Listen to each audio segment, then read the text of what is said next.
Hi everybody, this is Dr. Ed Park from Recharge Biomedical, and we're doing a webinar today on addictions. After the tragic death of Whitney Houston, I decided to fit this webinar in, and the first slide reminds us that many of our greatest stars have fallen victim to deaths around substance abuse.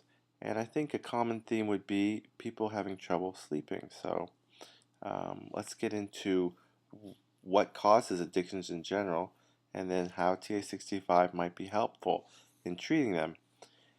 Marilyn Monroe was found with barbiturates and chloral hydrate in her system.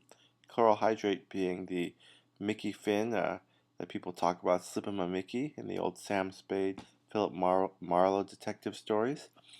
And it's a short-acting soporific or sleep-inducing hypnotic agent, and good way to knock people out, and a great plot device for screenwriters throughout the ages. Number two, Jimi Hendrix, phenomenal guitar player and rock icon. He died what was thought to be from aspiration after being overdosed with barbiturates for sleep. Keith Moon similarly was taking a barbiturate-like substance, which at the time in the UK was commonly used for treating alcohol withdrawal symptoms. Anna Nicole Smith had 11 types of drugs in her system at autopsy, and sadly 4 of them were benzodiazepines, which is like saying I took 4 different kinds of alcohol, vodka, beer, margaritas, port wine. It's all different kinds of alcohol. Perhaps she couldn't get all her benzodiazepines from one doctor and was mixing them from 4 different doctors. And of course, the problems with taking these kind of drugs is you get dependent on them and you need more and more to get the same effect. Also, she had chloral hydrate, which is a short-acting hypnotic.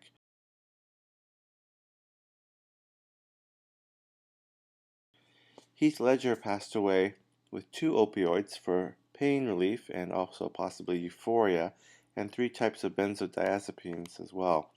He also had what I would consider the only safe kind of sleep drug, which would be Unisom or any antihistamine, because it's short-acting and does not tend to be habit-forming. I'm so tired, I haven't slept a wink. I'm so tired, my mind is on the blink. I wonder, should I get up and fix myself a drink? No, no, no, I'm so tired, I don't know what to do. I'm so tired, my mind is set on you. I wonder, should I call you? But I know what you would do. You'd say, putting you on, but it's no joke. It's doing me harm, you know I can't sleep. I can't stop my brain, you know it's 3 weeks. I'm going insane, you know I give you everything I've got for a little peace of mind. Of course, the recent spate of deaths was Michael Jackson almost 2 years ago with propofol, which is a very unusual set of circumstances. I think that what happened, he was so anxious about his comeback tour and again providing for all the people who depended on him financially and emotionally. And at the age of 50-something, it was hard. He got injured in his leg, and he was worrying about making ends meet and doing a good show, and so he couldn't get to sleep. And those preoccupations and those anxieties required what's a very potent CNS depressant, or propofol, a general anesthetic commonly used for rapid induction of unconsciousness. And of course, in that time, you're not breathing, you have no urge to breathe, and he asphyxiated. All this talk of getting old, it's getting me down, my love, like a cat in the bag, waiting to drown. It's time I'm coming down.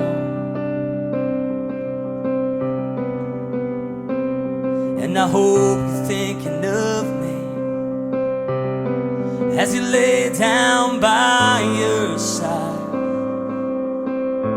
Now the drugs don't work, they just make you worse. But I know I'll see your face again.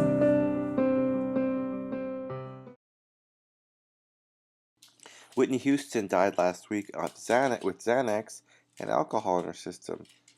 Xanax and alcohol are both CNS depressants, and she may have thought that she was safe partying with that, but it was said that she had spoken to her mother before, taken some alcohol, and then fallen off into unconsciousness in the bathtub. The details of her death really not known. So what do these two pictures indicate?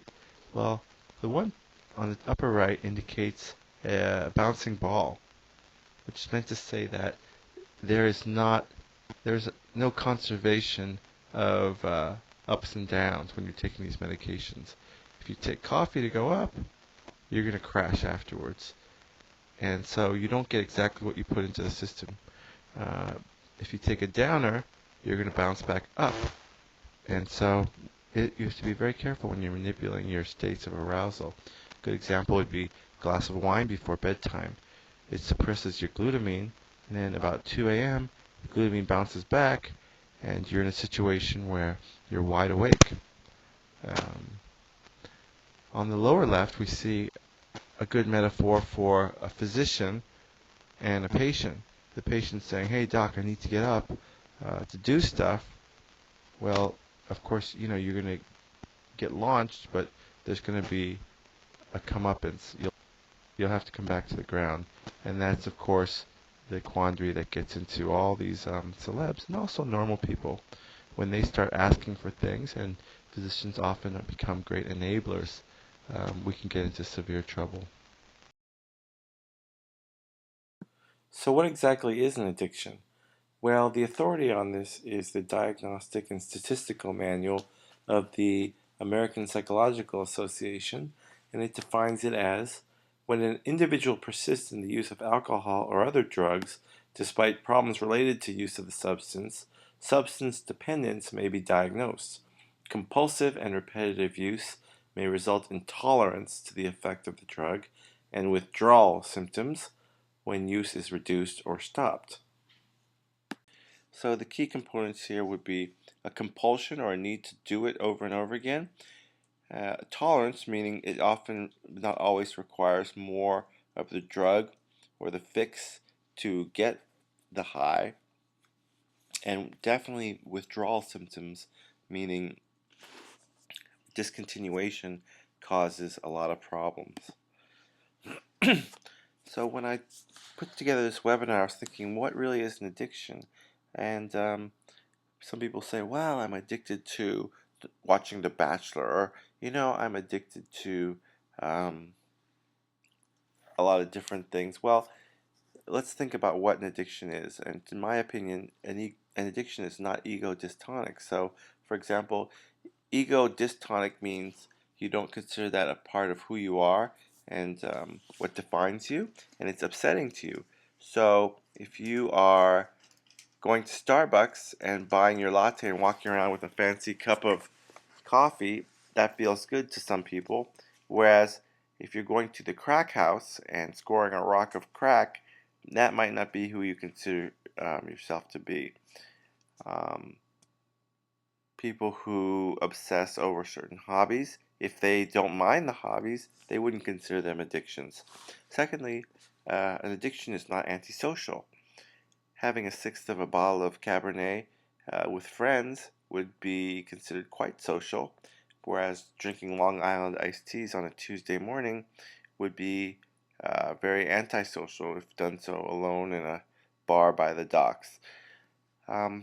Third, addiction is not maladaptive. People who get on the treadmill and run 40 minutes a day are generally thought of as disciplined and healthy and good people. Perhaps somebody like Jim Fixx running too much, it could have been considered an addiction and may have contributed to his death in the 70s. But I think we could all agree that laxative abuse is not adaptive and potentially quite harmful. Finally, it's not an addiction if it's not habituating. If someone likes to scrapbook occasionally, great. But if somebody needs to scrapbook, or let's say you golf once in a while, but if you don't golf, you start having tremors and sweaty palms and unable to function, that obviously is an addiction, which generally does not happen. So also, an addiction requires rehab, and for rehab, we need to admit that there's a problem, and recognition of that, what the problem is, and how it isolates you from other people, and the damage that can cause, emotionally, financially, in terms of your career, your relationships. And once a person who has an addiction realizes they need to be fixed, they can either undergo 12-step programs, cognitive behavioral therapy, meaning trying to retrain the way that they think about things, and pharmacotherapy often plays a component in helping to stave off the anxiety, depression, or even the frank DTs like delirium tremens, for example. Also, things like narcotic abuse can be abated with opioid agonists like methadone. This slide is all we'll get from neuroanatomy. I mean, there's been a lot of study looking at what causes an addiction and the pathways of pleasure and reward centers, and I think it's very complicated, and these are some of the areas which are critically important, such as the nucleus accumbens, the substantia nigra, and then the other nuclei in the brain. Again, you can sort of set up circuitry here and understand it in a mechanistic way, in a circuit way, but other people have looked at it in terms of neurotransmitters, and when we look at that, we know that there are the Prozacs, which are the serotonergic or serotonin reuptake inhibitors, meaning there's more serotonin, more happy drug. The other big the other categories of neurotransmitters would be the opioid receptors, which are responsible not only for pain but also for euphoric symptoms. Also, the endocannabinoid receptor, which is stimulated by THC, the active ingredient in marijuana, which also has sort of a euphoric or mystical quality to it. The GABAergic circuits are usually depressants of the CNS, and glutaminergic mechanisms have to do with long-term habituation reinforcement of certain learning patterns. So the bottom line is it's infinitely complex how we can consider the neurotransmitters and the pathways, but for my mind, people are more of these functional creatures, and so we have to look at sort of how the person experiences their addiction to really understand, even though, of course, the component parts do have to do with pathways and neurotransmitters, and there are genetic predilections as well. As I was thinking about this lecture, I thought about what causes addiction and came up with sort of a functional or behavioral axes of addiction. The first would be trying to control the amount of pain and pleasure we have. So some people get hooked on drugs like Percocet and Vicodin when they're prescribed for short-term or even chronic pain, and some people take alcohol for pain relief, which is obviously not a great idea. Somewhat similar to pain is the idea of pleasure, but pleasure in sort of a hedonistic way. So this could tie into things like stimulants such as cocaine, amphetamines.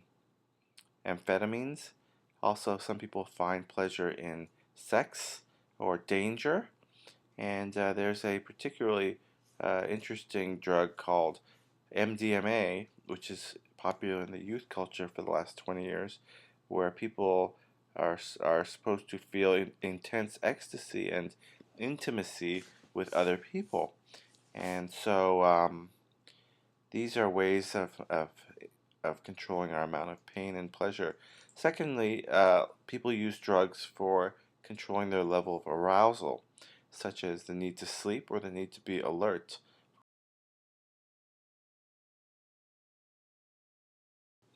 Um, Barbiturates, commonly used for many decades, as well as benzodiazepines of different action durations. The more common short-acting ones would be things like Cerax. The shorter acting, probably the safer. And then there's another class of sleeping pills such as Ambien. A lot of them begin with Z. Those are not any more safe than benzodiazepines and barbiturates, in my opinion. Um, People have increased alertness when they take caffeine, uh, cocaine, things like Provigil, which is a newer drug invented and used by some special forces to be up, as well as maybe fighter pilots. Amphetamines have been used for a long time as up pills for fighter pilots. Um, in addition, people want to control their mood and affect with drugs. Um, Mood being sort of like the seasons. Are you happy in general or sad? Affect being the moment to moment emotions of happiness or sadness. And so the common mood disorders that we know about are anxiety, depression, which are related, and also mania, things like bipolar disease, where people get extremely up. So people control their mood and affect. I didn't make them red or green in this case because they vary, but alcohol, benzodiazepines, one of the most commonly and most difficult to kick addictions would be nicotine, which is both a relaxant and a stimulant. And then people often use carbohydrates or food as a way of treating depression. Of course, the paradoxical problem is the more depressed you are about fat, the more you eat, and the more fat you get. So, not exactly a healthy cycle.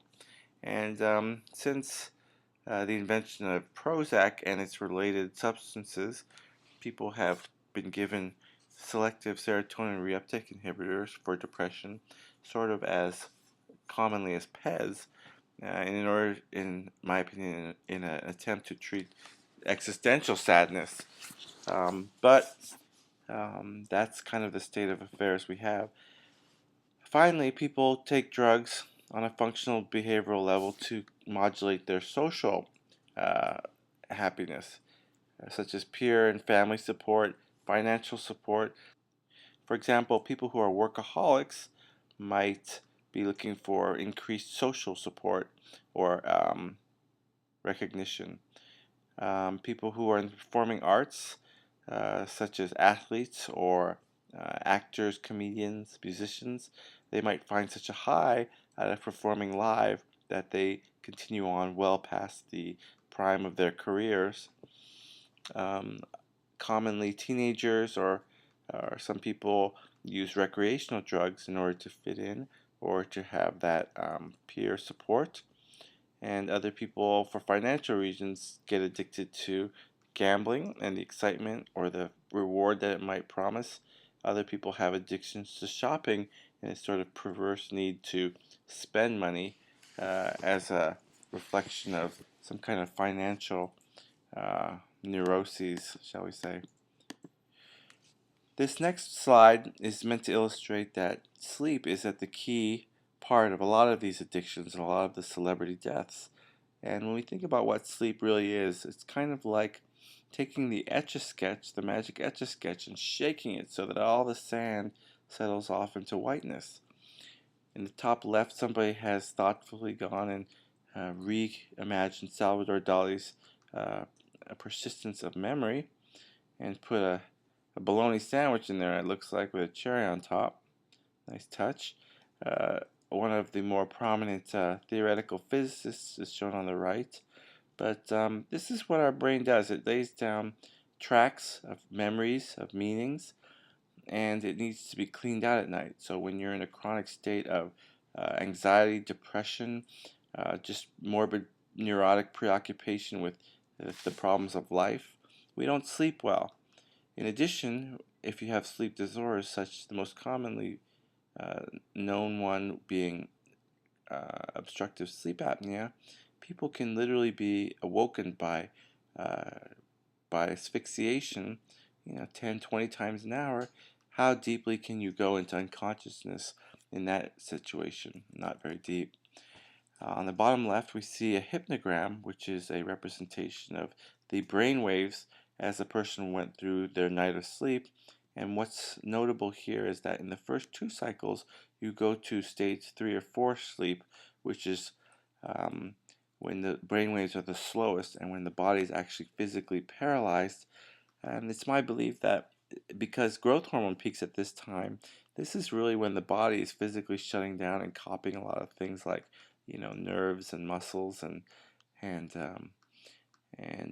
repairing physically. It's a time of tremendous anabolic or cell growth, and in fact, it's been said that people use about 95% of the same amount of calories while sleeping as they are while awake during the day. So sleep is by no means a waste of time or a passive state. It's a very highly active state.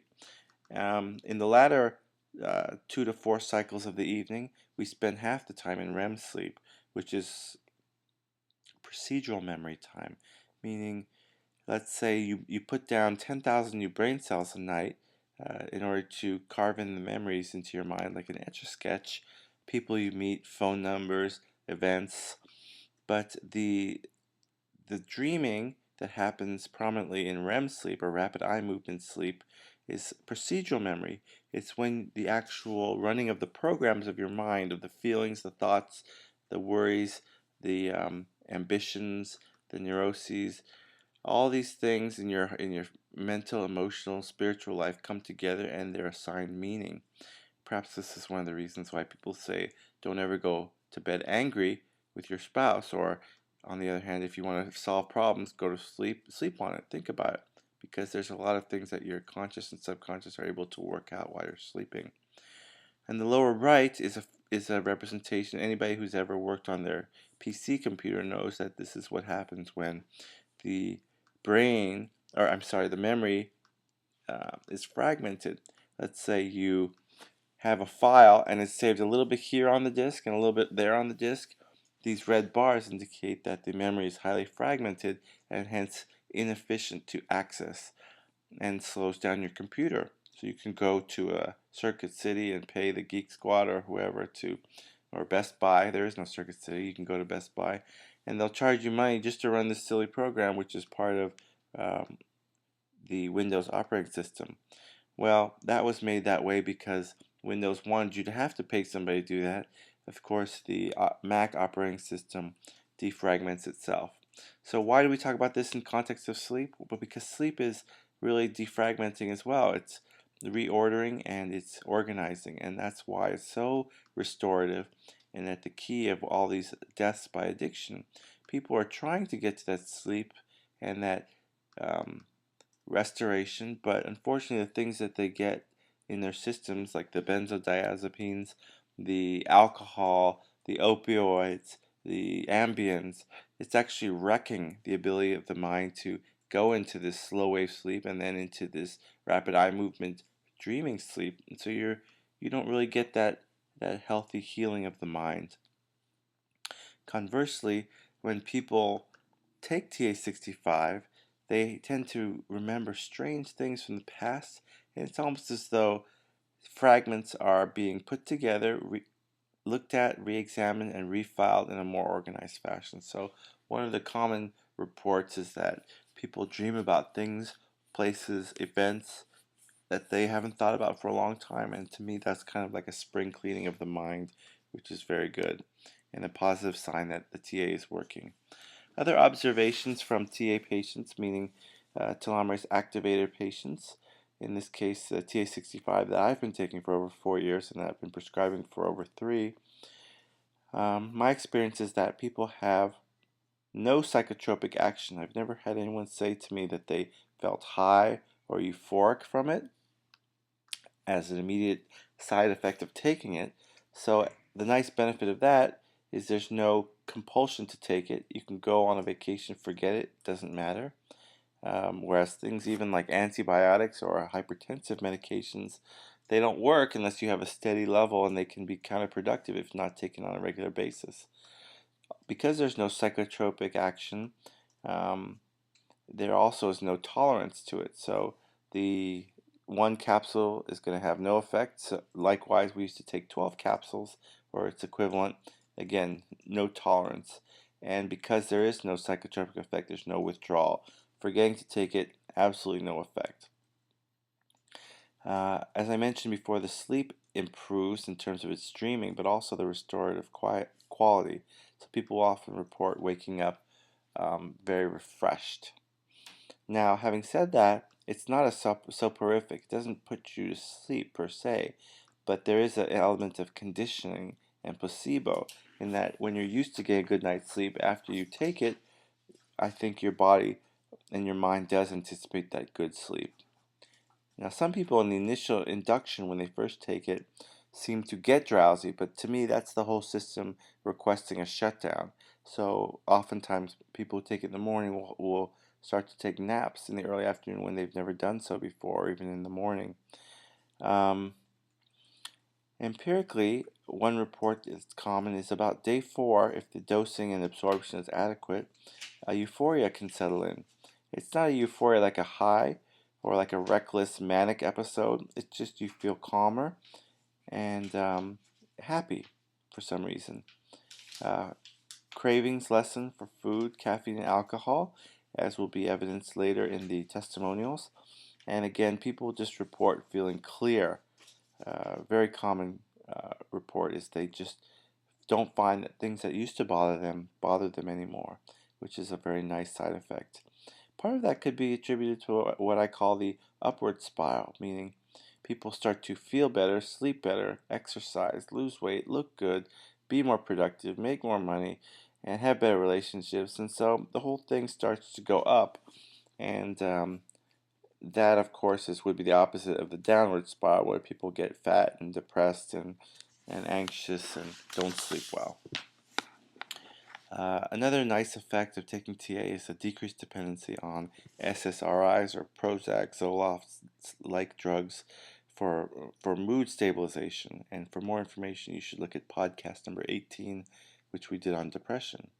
And finally, and most relevant to this talk, would be a decreased reliance on hypnotics or sleeping pills.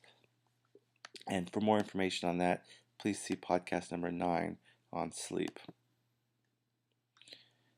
So we're going to review 4 typical cases, the first being that of a 41-year-old gentleman who gives who used to drink a lot of coffee, and prior to this event where he had about 1,000 people that he was coaching and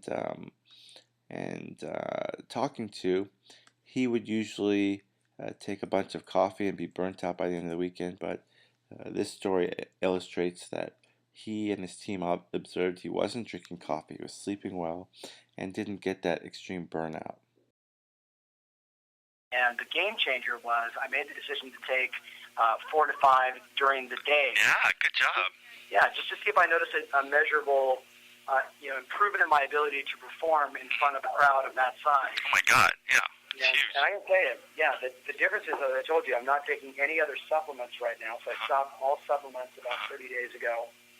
And what I noticed, and the people around me noticed, was just a calm, relaxed, unbelievably focused energy and ability to communicate my message. Isn't that great? I know. Everyone says that. It's amazing. Yeah. Not forced, totally easy, very natural, and I just wanted you to know that I'm a big fan, and I think it's just fantastic. It's a fantastic product. Isn't it amazing? I know.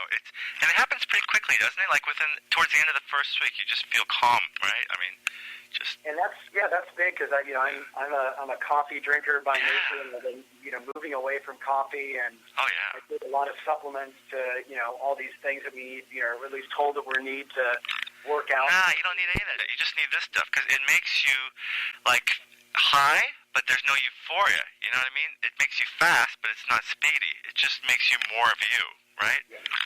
That's a great way to describe it because it's not I don't notice a rush or a high Right. or no adrenal sort of rush, if you will. Right. But the game changer for me was getting to 7 hours of sleep because I'm coming off normally sleeping 4.5 to 5 hours a night. Right. I'm getting 7 hours of sleep. Awesome. Compounded by the TA65, where normally post an event like this, I would just my entire physical body just would Crash, right? crash. Yeah, sure, because you're running on caffeine and jet fumes. Exactly. And this time it was just Beautiful. okay. I finished the event, had a great day. The event ended on Friday. Had a great day Saturday, great day Sunday. I'm back in the office on Monday, and I'm flying. That's huge. Oh my God, that's great. Yeah. Good for you. So thank you. The second story reflects a patient of mine who had a long history of heavy alcohol use and abuse, and had never been successful quitting until starting TA65. Now, granted, he had the strength and the discipline to do so, but the physical cravings were a non-issue this time, and he was able to go cold turkey. Now, having said that, I spoke to his son a few weeks ago. He said he was back to drinking, but not in the same quantity and to the same effect. He was drinking socially with friends, never alone, never to excess, and he found that to be somewhat ego-dystonic, which brings up an interesting point, is that people sometimes find the addiction to be defining them, and so they define themselves by the addiction as well. So he felt that he was a classic alcoholic. You've heard people say, well, once an alcoholic, always an alcoholic, or I'm a recovering alcoholic, it's been 50 years since my last drink. It's kind of maybe not so identifiable for a lot of people, but a lot of people do indeed think of it as an ego syntonic, meaning a part of them. They've been told that it's a disease, it's a genetic predilection, it's a curse and an affliction that will never go away. So in this case, our patient Michael had an interesting observation from his son that he found the ability to drink socially and not to excess and not compulsively to be strange. Now, the alcohol dependency, how much of a problem is that? How much are you drinking? Well, until I stopped drinking completely about 10 days ago, which is the first time in 7 or 8 years. And Wow. getting to that point, I think, has been probably the TA65 help, but also I've been doing a lot of Biofeedback. data biofeedback, which has made Now, it would you say that you drank daily? daily or every other day. Was it like a few drinks or more? Well, it varied from 3 to 5 drinks to 10 to 15 drinks. Wow. When I started the alpha beta feedback, gradually the amount of alcohol that I would drink at a time has decreased, and my desire for it has decreased. And then getting to the point of actually being able to make the mental decision to stop forever. Wow. That's huge. And are you doing 12-step? Oh no, that wouldn't work with my personality. You wouldn't have the patience for it. Just think it was Yeah. kind of BS-y. Hey, that's great. You are to be congratulated, sir. That's very exciting. Thank you. Thank you. No, I mean, that's huge. After 7 or 8 years to go cold turkey 10 days ago, huge. Yeah, well, actually, I've been drinking for 30 years, but Yeah. 7 or 8 years I went without alcohol for 6 months and then got back on it. So, Now, were there physical dependency symptoms when you stopped 10 days ago? no, but I have been supplementing with Ritalin and Provigil, so not off everything. Oh, Provigil. Okay, Ritalin. Okay. In the case of depression, We discussed in podcast 18 a woman who had had a history of horrible uh, withdrawal symptoms after stopping her SSRI, and also a gentleman who went cold turkey and didn't have the same problems that he had had in the past when stopping. This last anecdote is from a lady, 70 something year old lady, who had been addicted to Ambien for over a year and found it impossible to sleep with or without it, meaning the quality of sleep was so poor it was just maddening. And a friend had noticed that she was highly dysfunctional and recommended, based on his experience, that she try the TA, and within 10 days she was completely off of it for good, sleeping like a baby. And then I was going off of Ambien also. That's huge. Now, you've been on Ambien that was kind of disruptive to your sleep for a year now. Over a year. And you were worried about going cold turkey, but you managed to do that? What happened was cut my Ambien pills for about the first 4 or 5 days into a quarter. And that would be taking 2.5 milligrams. So I took like 2 nights or 3 nights of that. And then maybe a week ago, I haven't taken an Ambien since. Now, have you tried to not take it before and had problems? Never. Yes, I could not. I'd be lying in bed just... And that was how you met us, because you had taken one and then you were a zombie the next morning. Well, I'd taken one in the middle of the night because I was lying there because I'd had a cup of coffee or a piece of chocolate. Yeah. I cannot have caffeine after 12 noon, any kind. I don't drink caffeine at all. You're in great shape. You're active. I think there's just a couple things you want to tinker with, but being able to go off Ambien after a year is huge. I mean, look what happened to Michael Jackson, who was so dependent on narcotics to go to sleep. And let me tell you, when I say this, I'm saying this with all my heart. This is Ambien. This was a half of my Ambien, to the point where I would go to sleep, turn off the light after watching TV or what have you so I could get relaxed, and I'd lay there for 4 hours without closing my eyes. Oh, yeah. So you pop an Ambien because you want to go to sleep. That's a vicious cycle. And it's not, I never would dream. It's not restful sleep, no. Well, you would, I thought it was, but you know as a doctor, what you study, that it's not. Right. But I was feeling punchy. Yeah. I think it's Chronic sleep definitely deprivation. affected my thinking process, my memory. Clearer, better. Yeah, but I'm saying I can feel it every day a little better. Good. But I think I've been Ambien. Oh, it clouds you, definitely. Because your brain doesn't get to clean out and reorganize every night. You're just in a zzz. Now, it's like watching a TV on blank static all night. So what are the possible mechanisms that could be going on here?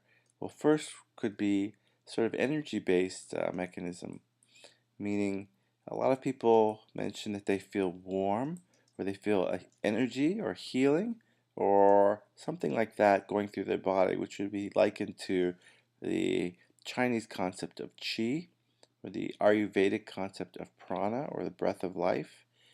Also, mitochondria in animals make energy. These are the little bacteria that were incorporated into our cells in the course of evolution.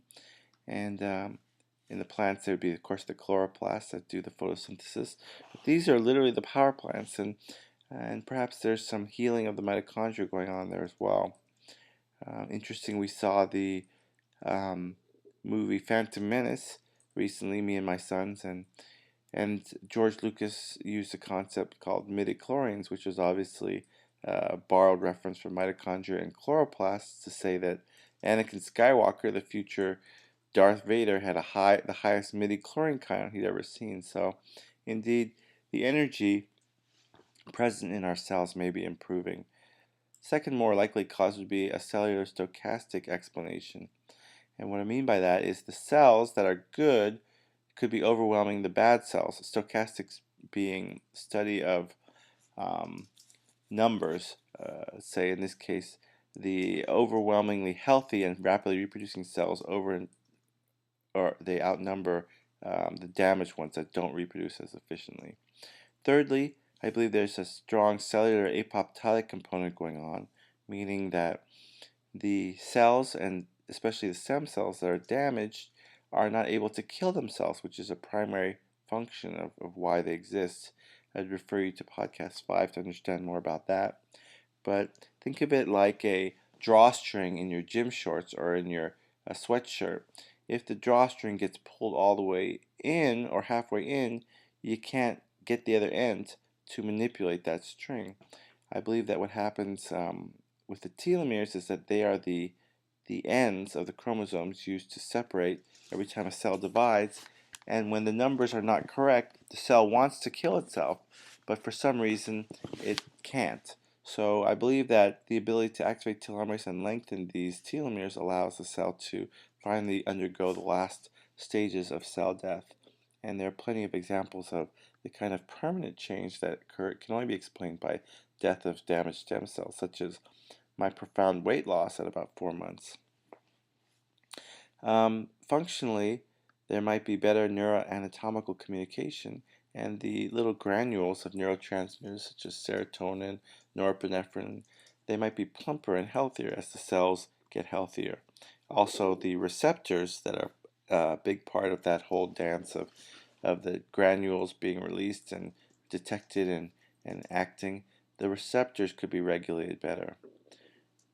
Another idea that we introduced in the sleep portion of this lecture and go into in podcast 9 would be that your consciousness is getting cleansed, and that helps all levels for you to be healthier and less compulsive and less addicted.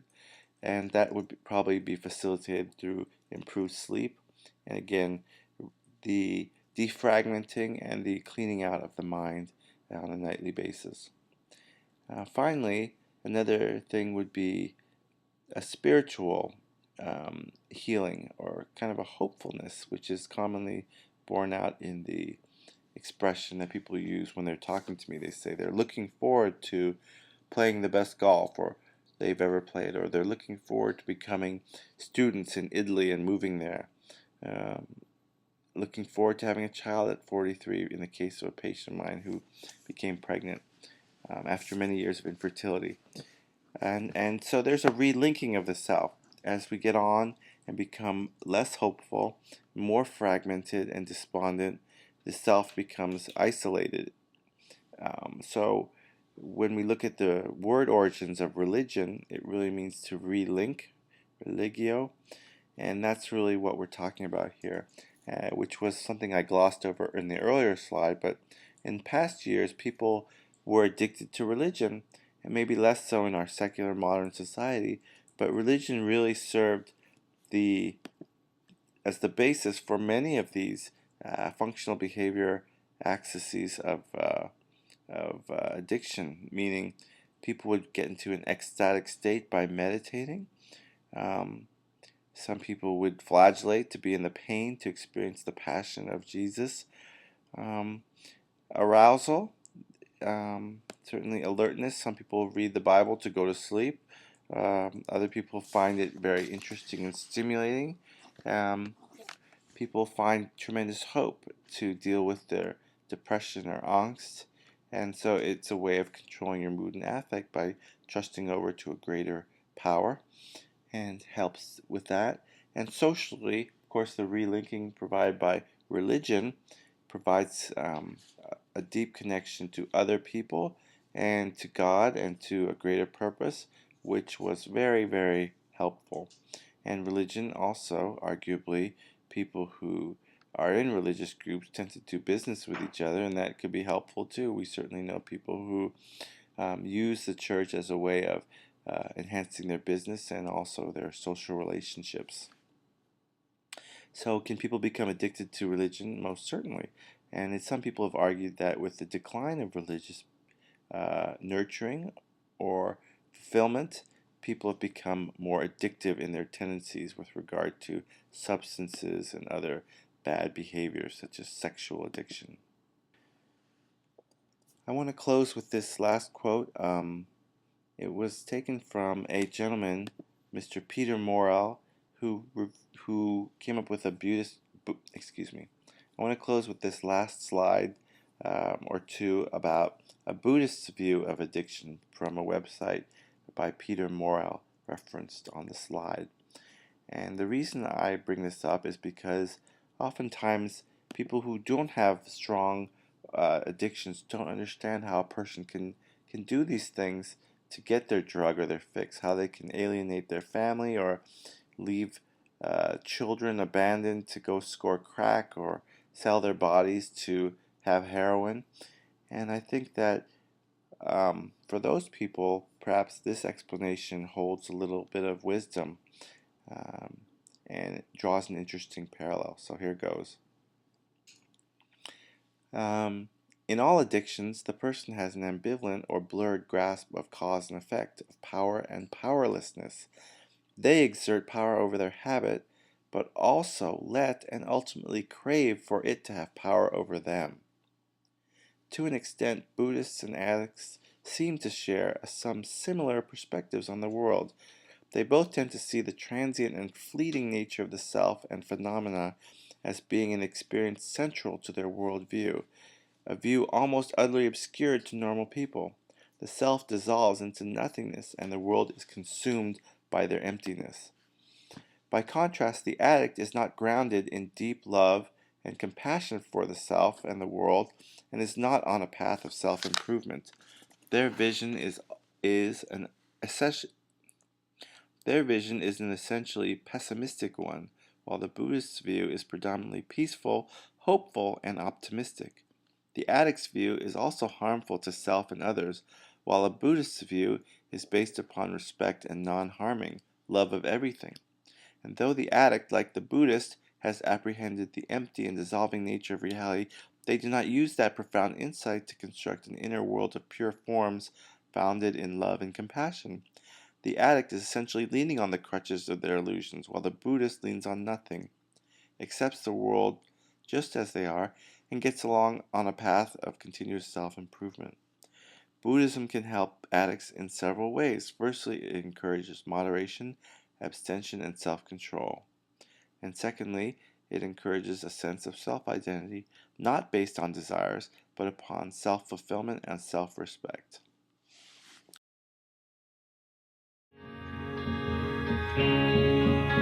I don't know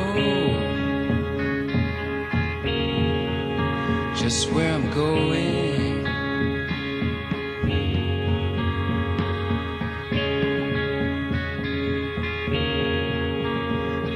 but I'm gonna try for the kingdom if I can. 'Cause it makes me feel like I'm a man when I put a spike into my vein. And I tell you, things aren't quite the same when I'm rushing on my run. And I feel just like Jesus' son. And I guess that I just don't know. And I guess that I just don't know.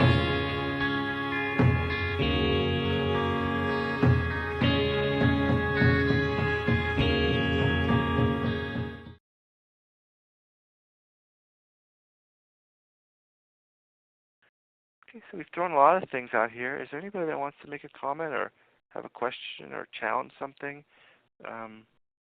So yeah, when you talk to people, it's really interesting what they say about their sleep. I've heard it a lot. Oh, I dream. And one guy, George, just described it so perfectly. He talked about the fact that his memory went from being like a suction vacuum to one of those Dyson cyclone vacuums. Like everything was immediately accessible in RAM. And I really do think that that's what happens. You're cleaning out the closet, and all these memory fragments come out. They're defragmented and they're put back. So I tell you, it's a very strange thing where people will dream and think about things that they haven't thought about for 40, 50 years. And I don't think that's just biasing them. I think it really happens. And it's just a matter of they don't recognize it unless you say, oh, you might experience this.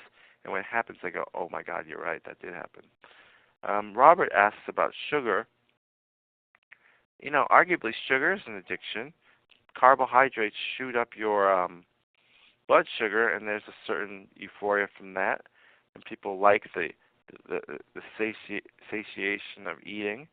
And certainly a lot of people use food to cope with emotional challenges. So I think food is definitely an addiction for many people. Good question.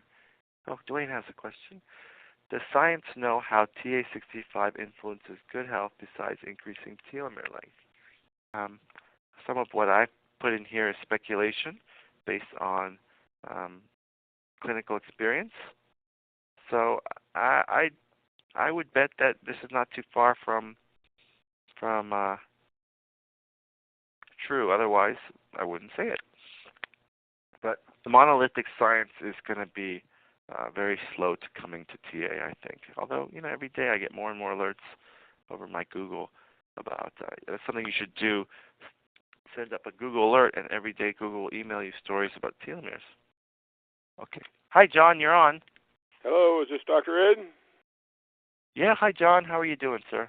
I'm doing pretty good.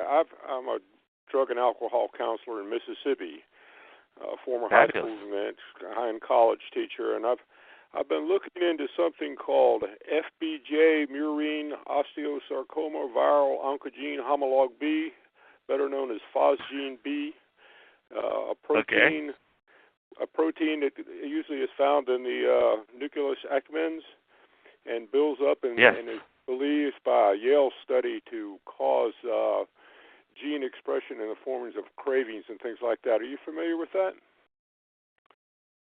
No, I don't know, but I look forward to hearing more about it at some point. So you haven't really used it yourself then in your practice? No, we're just looking at it. That's all we're doing. Yeah. I'm very skeptical of magic bullet theories. I don't think that just plaques in one little nerve bundle could cause all of addiction. I think that we are functional creatures with consciousness, and that we create most of our own problems out of that consciousness, and that the machine and the machinery reflects our own dysfunction. Now, that doesn't mean that biochemistry and neuroanatomy don't play a role. They, of course, do. But I think a lot of the states that we have, there is a modicum of free will involved. So, again, a pill for alcoholism for Danny Bonaducci, maybe that's a good thing. I think it's kind of draconian. It's like people who staple their mouth closed or wire them shut so they don't eat. Probably there's a better way. So, just my opinion. I understand what you're saying, and there are a number of other doctors and scientists that believe that it's very unlikely that there's going to be one answer to cure any kind of an addiction.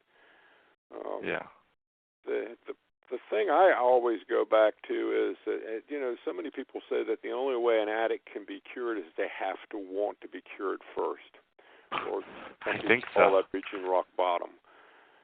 But if something doesn't happen at the synapses, if something doesn't trigger the neurotransmitters, the dopamine and all the other things there that have to happen to make you think better, the person can't make their own choice because they don't have the right chemicals in their brain chemistry.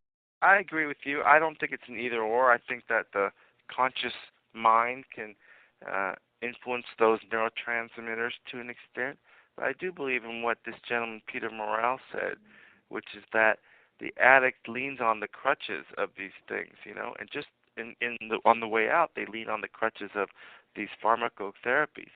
Like the 12-step program is a big one, and that walks you through 12 steps of what it means to be this on a path of continuous self-improvement. Some people need the bullet points and the regimen. What we're talking about is taking authorship for your own life, and that's difficult on every level for everyone.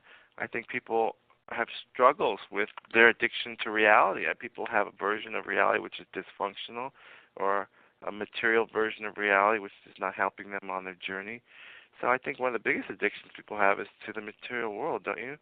I mean, this is, again, part of feeding into that, having the drugs, the magic pill, the plaques in the nucleus accumbens. I think at some point people have got to take responsibility for their own agency and say, look, I'm addicted, I need to do something and take ownership there.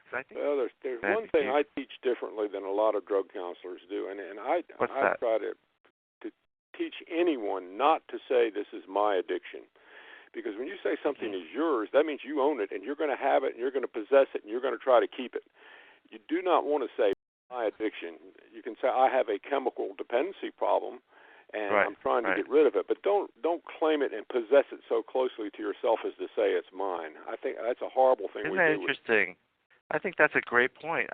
And that's what that patient with the alcohol, I don't know if you heard that, his son kind of remarked oddly that Dad was upset by the fact that he was able to drink socially, because so much of what his image, his idea was that an alcoholic is this. Once an alcoholic, if he touches your lips, you're back off the wagon, and it's the whole kit and caboodle. So I think you're right. People do get fixed on an image of what they think their disease is, and I think that's as much a trap. You're right. It's a great point. Joyce, okay.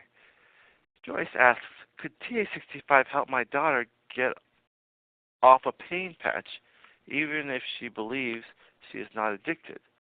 Just having the same pain she always had. Yeah, I think it could. It's worth a try. Again, asymmetric risk. A while back we did a webinar on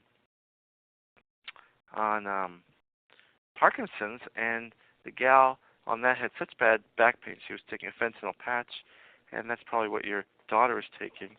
But I think it certainly abated her pain, and as a result, helped her to kick. It's very sad, all these drugs that we give out. They're just Band-Aids, but they beget their own problems, don't they? We know we get them hooked on pain pills or sleeping pills, so we take ownership of their addiction. It becomes our addiction.